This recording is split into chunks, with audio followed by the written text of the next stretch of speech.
Yo, what's going on, guys? We are in my garage. Here in my garage. And as you can tell from the title of the video, we got something going on with the gs350. So, finally showed up after about a month of it being in transit. And yeah, let's unbox this together, shall we? So, this is basically your regular like road top unit. I think it's pretty similar across the board for anything that you buy from China, but buy like from the name brand stuff like Grom or I think Beat Sonic or something. I don't know, they maybe be different, but yeah, once you get one of these, it's basically all the same, I think, from what I've read. So you kind of just piggyback off of your existing radio. You're not going to replace the screen or anything.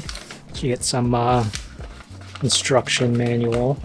The presentation is not that great here.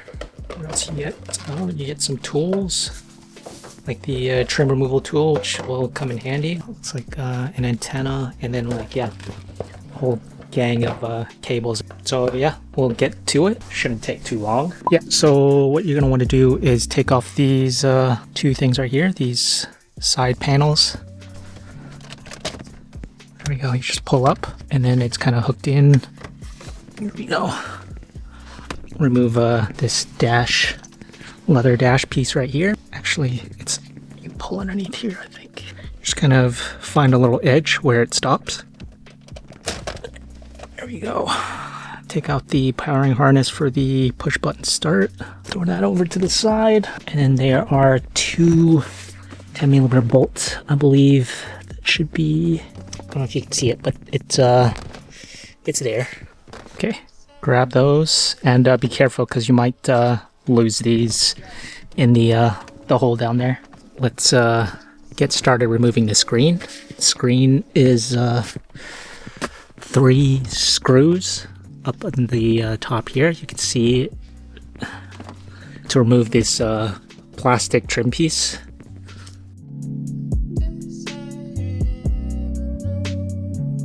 Plastic piece off. I think it's just 2 10mm bolts on the sides here. All you had to do was, it was actually 4 bolts, 4 10mm bolts on each side. Once you take those out, you just kind of lean the screen forward and then yeah, disconnect these cables in the back here and then move it off to the side. So we got the screen here, and this is the you can see it, LVDS cable that came with the unit. This is going to go into that blue square box that came with the unit. So this is basically where we're at right now. I've been just trying to decide where I want to put the box. It's either up here. I saw a video of them putting it like to the side over here, or like down here. I think I might just move it down here just because there's more space. Most of the time was like routing these big ass like cables and shit. So yeah, I'm gonna take it back out, reroute it back down here, and then yeah, give it a minute here. So mouse still works and everything. Let's go to media. I think you gotta switch it over to aux.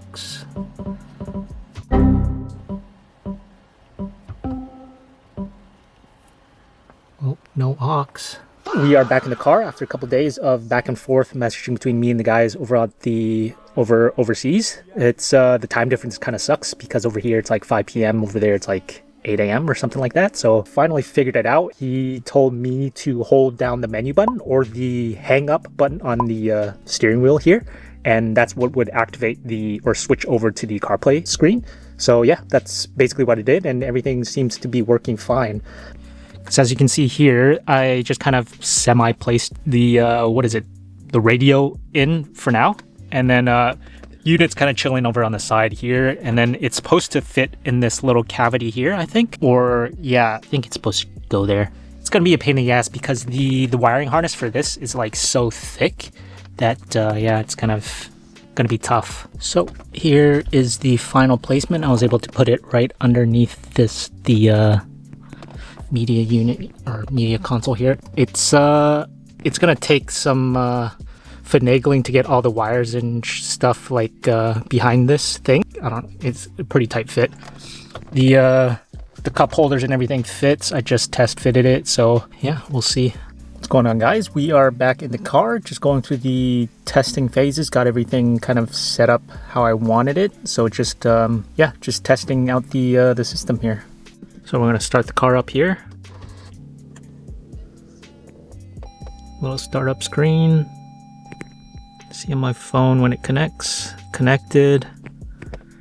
So the main screen here is gonna pop over to the maps. It's playing the music already, but yeah, it's still on the regular map screen here.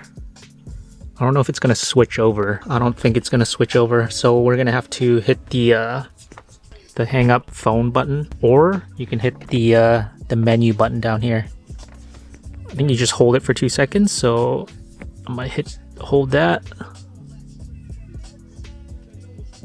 and it pops over to the CarPlay screen. That's the only thing I don't like, but yeah, everything seems to work.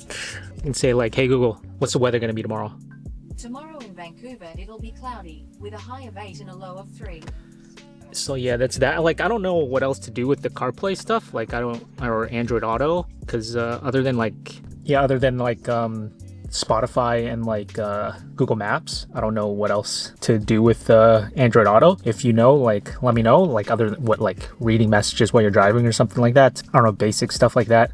It's whatever. For like $200-300, it's better than the, I guess, stock infotainment system. It was a simple enough install, I guess. It took a little longer than I anticipated. Shouldn't take too long, but what can you do? But as far as this video goes, that's pretty much it. See you guys later. Peace.